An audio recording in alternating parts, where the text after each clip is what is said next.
Today we've got a crazy story of revenge involving tricking an internet creep into snorting baking soda. We'll get into that in a bit, but first, I used theatrics despite my bully. He was pretty dramatic about the whole thing. When I was a young man of just 18, I got a job in the Canadian oil patch. It was my first real job. It was the early 2000s, and this paid $20 an hour with no experience or education required. Minimum wage was sub $6. It was called well testing. Basically, you hook up a closed pressure tank and flare stack to new oil and gas wells, then flow them to gather data for the oil barons. It's hard work setting up and tearing down, but the rest is recording gauges and computer work. Not bad for a first job, except for freaking Gary. You work 2-man 12-hour or 4-man 24-hour crews, one laborer and one supervisor a shift. I was paired with a mean-spirited alcoholic in his mid-50s named Gary. He was overweight and lazy, only helping with things too heavy to lift on my own, like 250-pound pipes.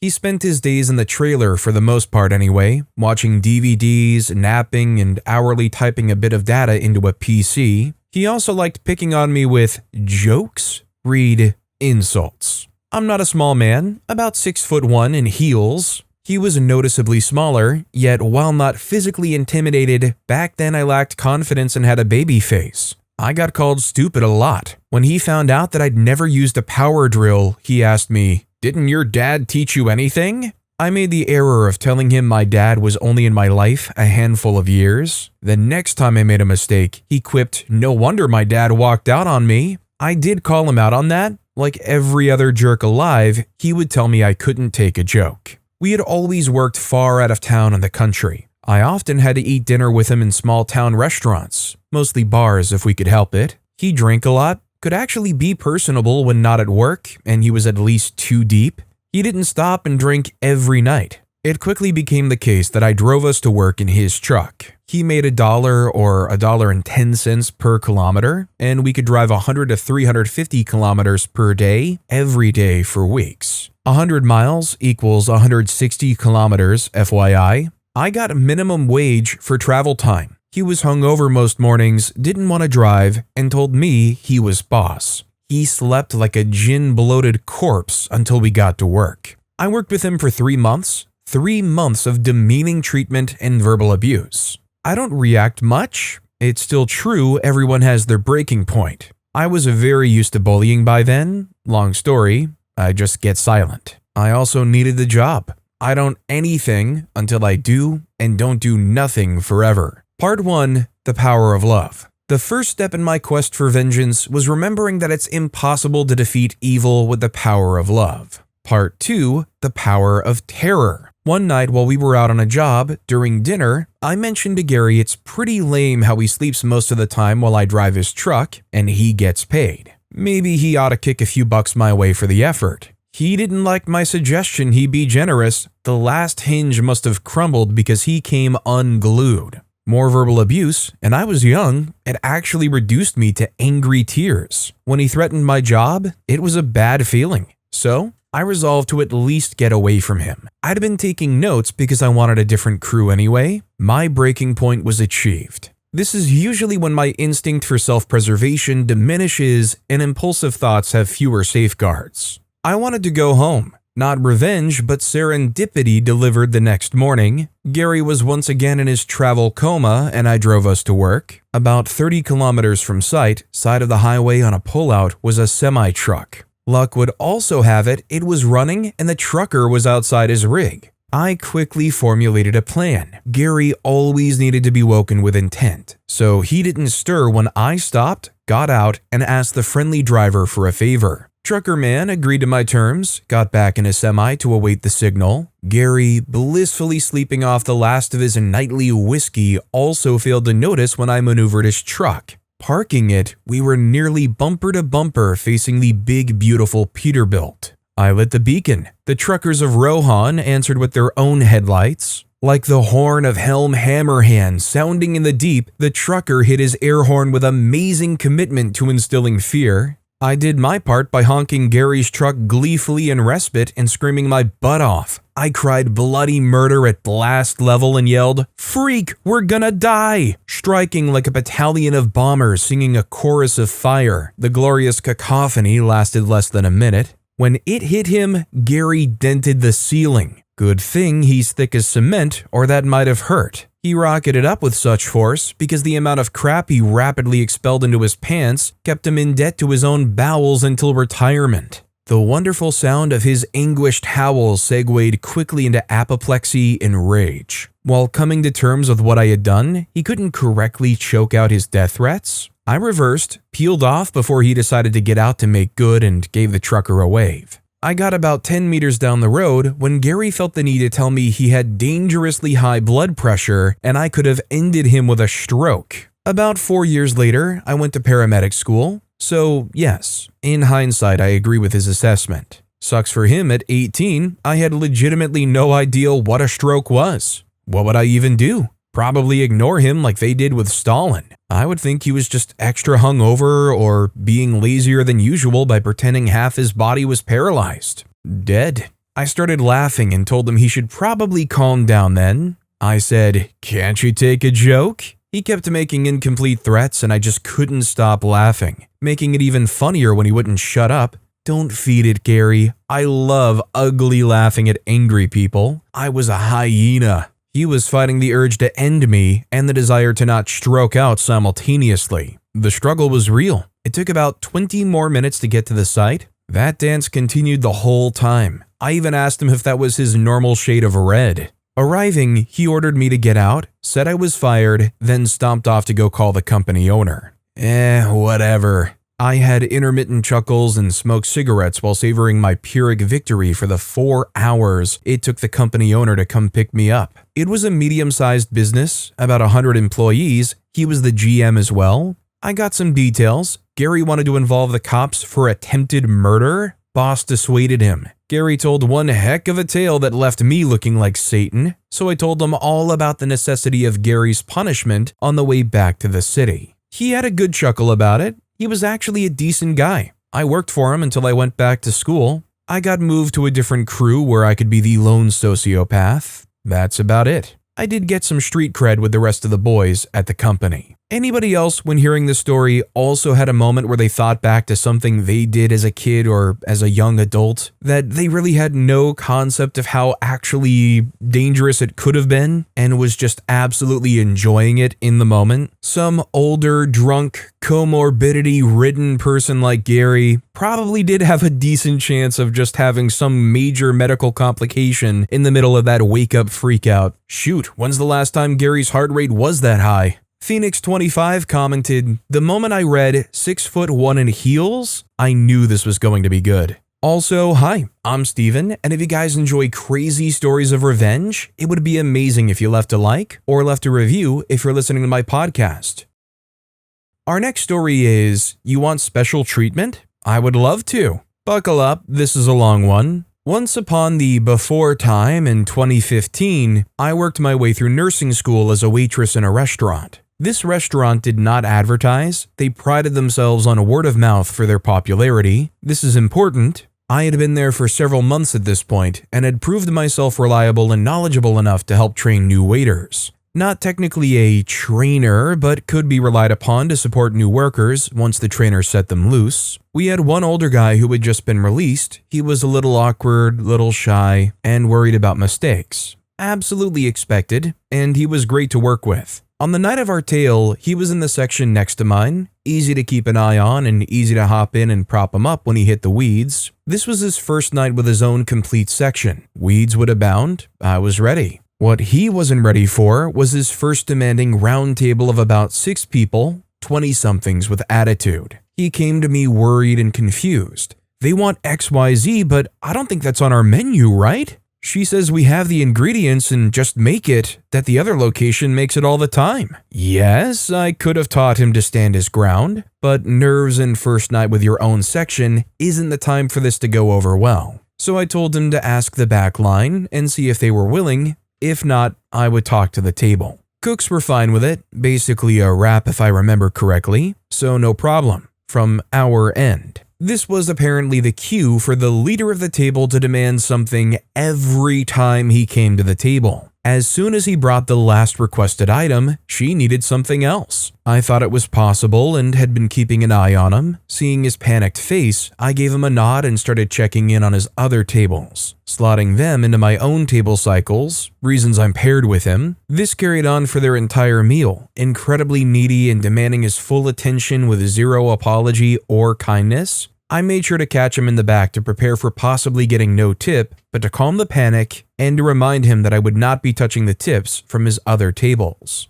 Honestly, this poor guy looked like he was about to quit on the spot. This leader was rude and impatient and gave him no space to breathe. I was his emotional support animal at this point, but knowing he was at least twice my age made it even worse for him. The table had come in close to the end of the night and ended up staying past our section's closing, so they were the last table on our side of the restaurant. Perks of closing with a new waiter: getting cut early. That's when he came to me asking how to do an employee discount, and they wanted to use more than one on a single ticket. Was that okay? I was confused. Wait, employee? That's when he shared that she had spent the entire meal berating and making fun of him because 1, she was a trainer at our other location, and 2, he was the worst waiter she had ever seen. No wonder the other location made her special meals, and 0 surprise, he was such a wreck. On top of that, she was claiming there were multiple birthdays in the group, so free cakes all around,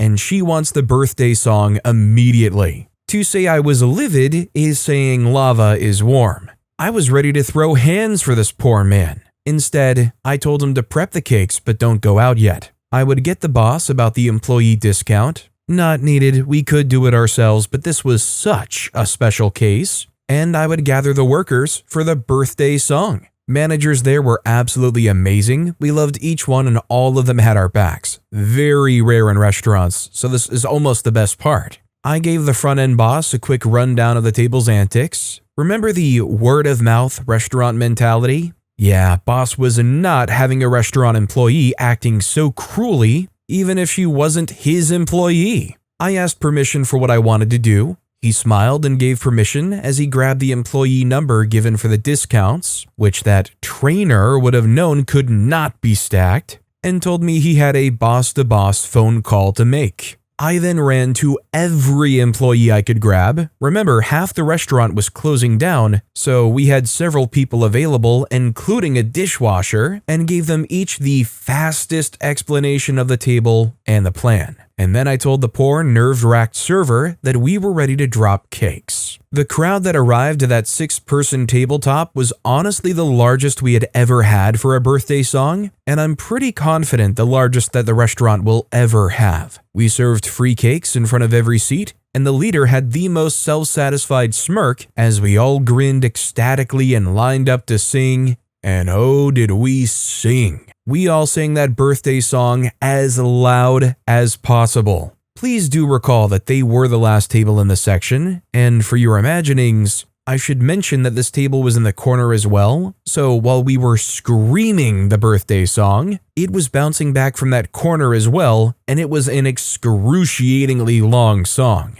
Their smiles dropped immediately and hands covered their ears as they jumped with the audio onslaught. I know it hurt in my ears, and that pain is something that still makes me smile to this day. We all stood there, giant group, happily screaming our restaurant's special happy birthday song, and it still warms my heart a decade later. More than that, while we were gathering and planning and destroying eardrums, our boss was making phone calls in the office. Yes, he called her restaurant manager and informed them of her behavior. And no, she didn't get stacked employee discounts. She didn't get her discount at all. I know because I was there when she handed the phone from my front-end manager at the host desk and when she started to cry and tried to make her excuses for why she shouldn't be fired. But the general manager, one step below owner, since this was a small company with very few locations, had already been called, her employee number had been shared, and she was done. I'm not psychic. She could have gone back to her home location and convinced someone to hire her back. Anything is possible. But I know how she treated this poor guy.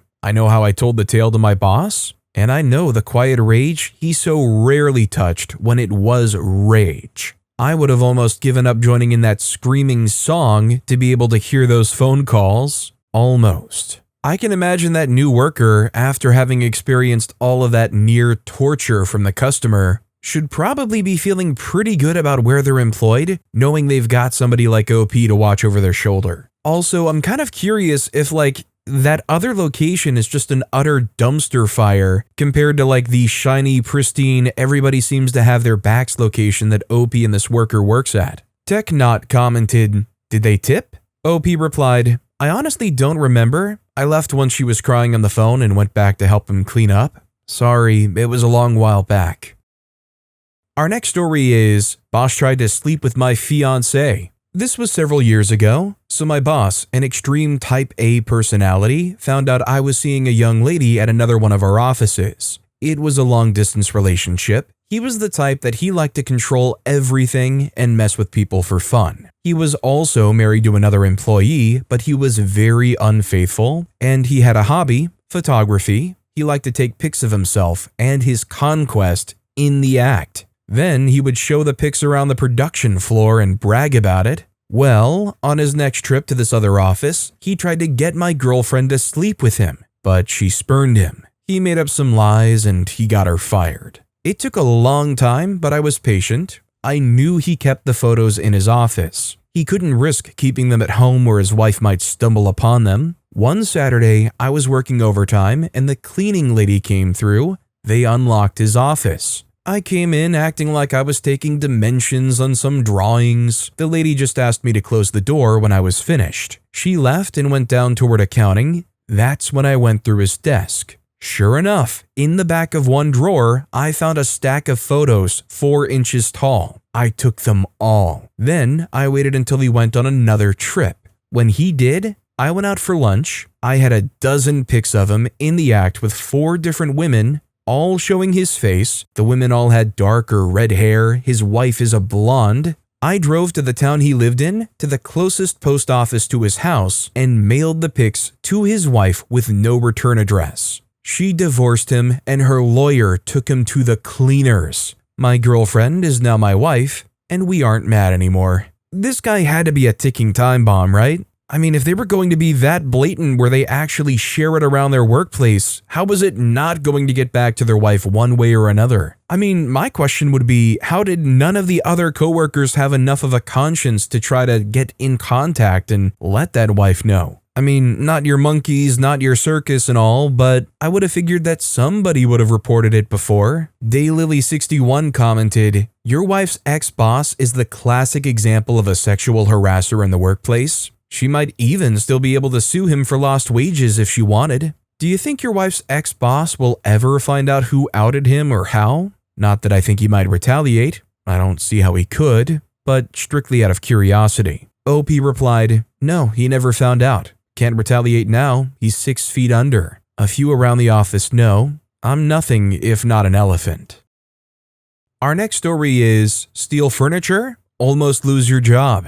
So my dad owns a house that he's been renting for some time now. The tenants that live there were for the most part decent people who my dad thought were trustworthy. That all changed about 2 months into the tenancy when the tenant refused to pay the month's rent. My dad showed some leniency and gave them another month to pay up what was owed. They didn't pay a thing. By this point, my dad, frustrated by the whole situation and being 2 months out of rent money, offered them a deal. Leave the house ASAP and then only pay half the money owed. They countered with a different agreement. They would leave the house in a clean state with all of their furniture left behind as compensation. My dad, wanting to just be done with them, agreed. Cue to when my dad gets to the house, finding the place in a mess with none of the furniture left behind, including the furniture that belonged to my dad in the first place. The 2 sofas that my dad owned were left behind, but they were trashed and left in the shed. When my dad confronted them asking for them to pay up the full amount that the furniture was worth, he was met with a promise of payment after 2 weeks, which he didn't believe, and when he requested they pay earlier, he was met with, "Good luck getting your money,"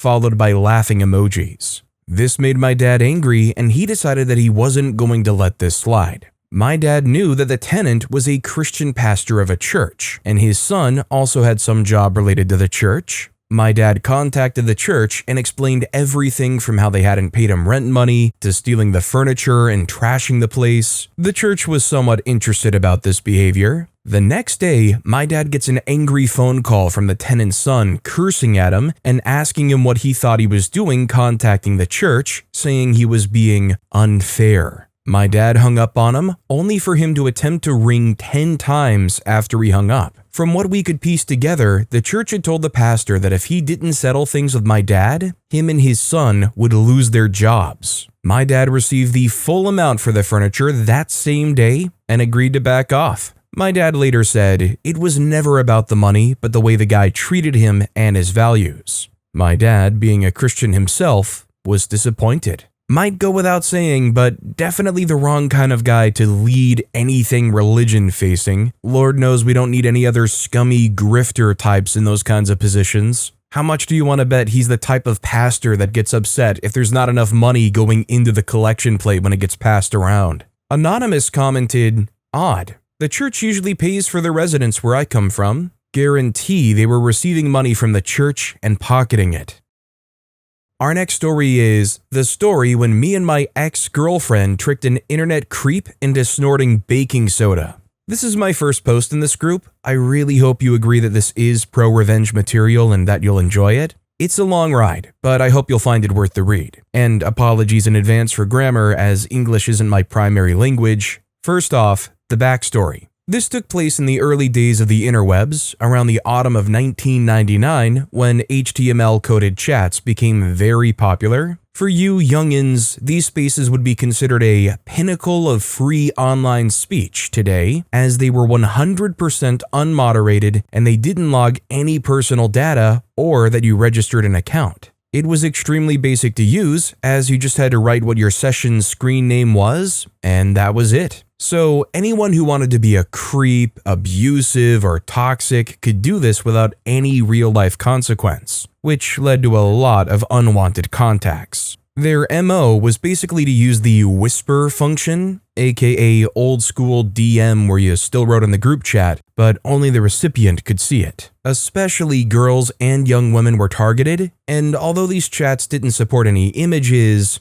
it was pretty common to exchange email addresses to keep in touch. So, lo and behold, the low-pixel D-pic was received. This meant that we users needed to figure out ways to self-moderate the chats. The most common way to protect ourselves was to create online communities on a separate website, often using the name of the particular chat room where you hanged out. Ours was named The Attic, for example. As this was before the use of registration, a membership would be granted if you were active and endorsed by another member. We had member lists containing our nicknames, a bulletin where we warned about known creeps, lists on how to behave, early netiquette, and other ways to support each other. An example on how we could make a creep leave the chat was to coordinate in the chat and send hundreds of whisper messages using Control-V, flooding their screen with walls of repetitive text that only they could see. 95% of the creeps gave up as their connection would suffer. Our attic was known as the safest place among these chat rooms.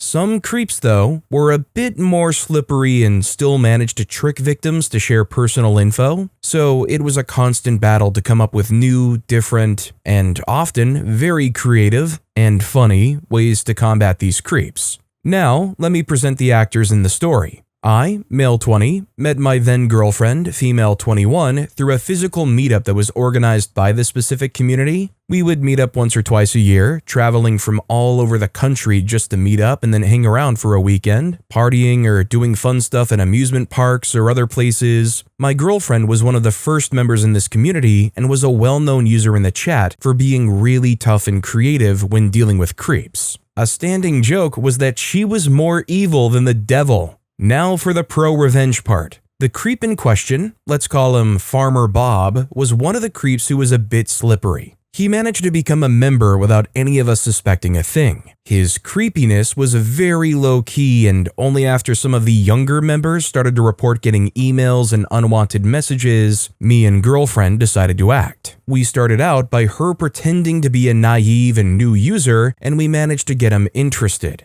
After some back and forth, we managed to get some basic info about him and even some personal info. For example, we learned that he was living in the rural areas of the country, and he claimed to be wealthy as he owned a cattle farm, hence Farmer Bob. We soon realized that he was extremely stupid, seeming to be lacking in both social skills and basic education. He bragged about always wearing wooden shoes and how the females loved to be freaked by him while wearing them. After some more back and forth, my girlfriend got bored and decided to just freak it. Let's go all in. So, my girlfriend pretended to be interested in maybe hooking up, but only if he could offer some white powder sniffy dust, as it always made her super pent up. To our surprise, he took the bait and said that he couldn't afford it, despite bragging about being a wealthy cattle farmer just an hour earlier. He also slipped by telling her that his parents would be out of town the coming weekend.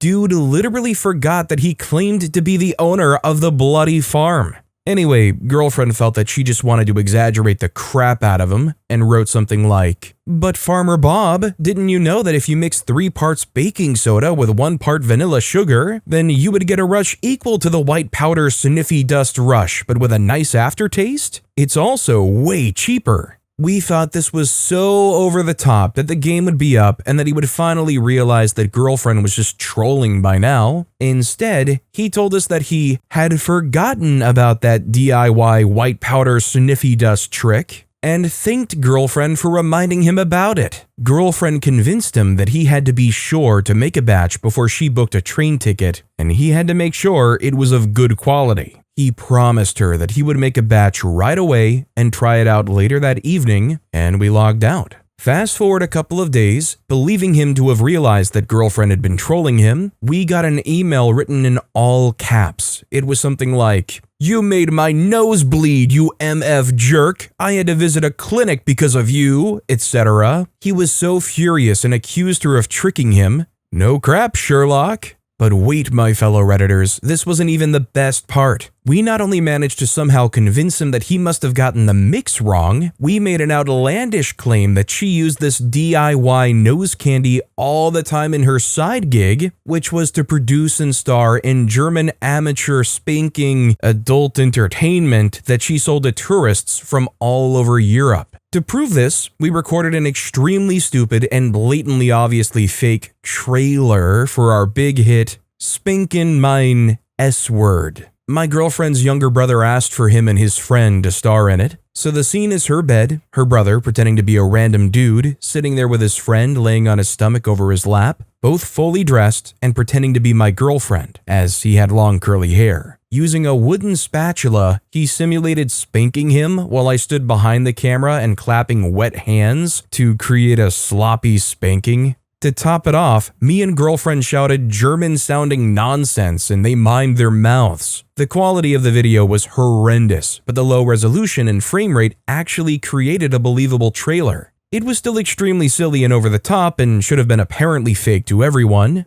Not to Farmer Bob though. He was totally convinced this was the genuine thing and begged us to sell him some films. We agreed to do so, but only if he tried the homemade white powder sniffy dust again. We never heard from him again after that. I'm guessing he finally realized it was all fake. He might have kept creeping in the chat room, but using another name. We never got another report with his email though. And yes, this is a true story. The trailer was unfortunately on an external hard drive that broke 7 years ago. I hope to be able to extract it someday, but until then, you have my word of honor that this is a true story. This story really takes me back, not because of the creepos or the white powder sniffy dust thing, but just I was barely old enough to have just a snippet of my early years on a computer crossover with like the early internet per se. I remember back in the day whenever I was super interested in video games, they would often have a community IRC server. So I remember loading up MIRC, creating custom messages that I could send, registering with the actual service so that my IP isn't just blatantly shared to everybody. It really was a little bit more of a Wild West out there.